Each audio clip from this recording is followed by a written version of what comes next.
Cette liste montre que tous les chefs d'État n'ont pas le même pouvoir d'achat, bien que ceux qui gagnent le moins continuent d'augmenter considérablement leur compte bancaire. Joe Biden, leader absolu de la première puissance du monde libre, gagne bien moins de la moitié de ce que le leader d'une cité-État que peu de gens aux États-Unis savent placer sur la carte, Singapour.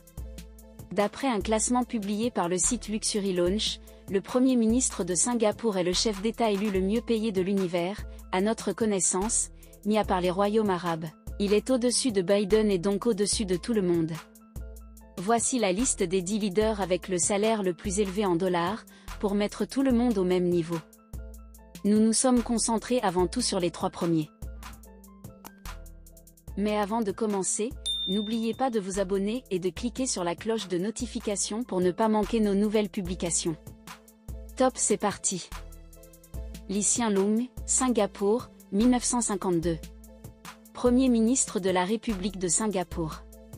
Salaire annuel, 1,61 million de dollars.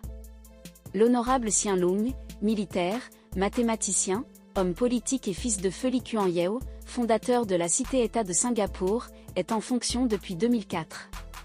Ce qui, multiplié par son salaire, fait un total de 27,3 millions de dollars accumulés depuis qu'il a accédé au poste. Ce n'est pas mal du tout de diriger un pays aux proportions minimes, 5,6 millions d'habitants, dans lequel vous êtes condamné à une amende si vous jetez du chewing-gum dans la rue. Bien sûr, Singapour est très riche. Il y a des années, elle était devenue le centre financier de l'Asie et bénéficie de l'un des revenus par habitant les plus élevés au monde. Pourtant, le salaire de Hsien Loong provoque l'urticaire chez plus d'un compatriote.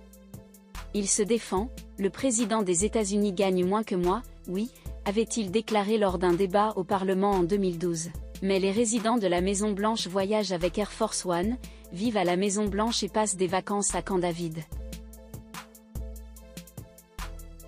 Carrie Lam, Hong Kong, Chine, 1957. Chef de l'exécutif de Hong Kong. Salaire annuel, 568 400 dollars. Hong Kong est une région administrative spéciale de la République populaire de Chine, ce que Carrie Lam n'oublie jamais, même si certains préféreraient qu'elle l'ignore lorsqu'il s'agit de restreindre les libertés des citoyens de Hong Kong. C'est pourquoi elle est plutôt bien payée, et elle l'est en cash, au moins l'année dernière. Lam elle-même a déclaré qu'elle avait beaucoup d'argent à la maison parce qu'elle se voyait refuser les services bancaires de base en raison des sanctions imposées par les États-Unis de Trump, à elle et à d'autres responsables. La cause, saper l'autonomie de Hong Kong vis-à-vis de la Chine continentale.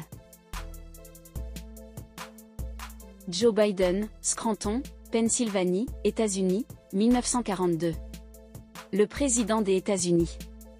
Salaire annuel, 400 000 dollars.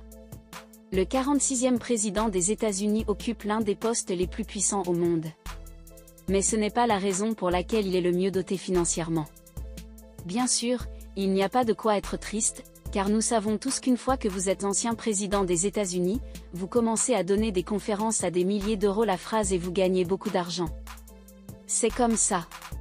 De plus, au début de sa campagne présidentielle de 2020, Biden a publié ses informations financières, ses déclarations de revenus d'État et fédéral pour 2016, 2017 et 2018, et sur cette base, Forbes a estimé qu'il avait une fortune de 9 millions de dollars.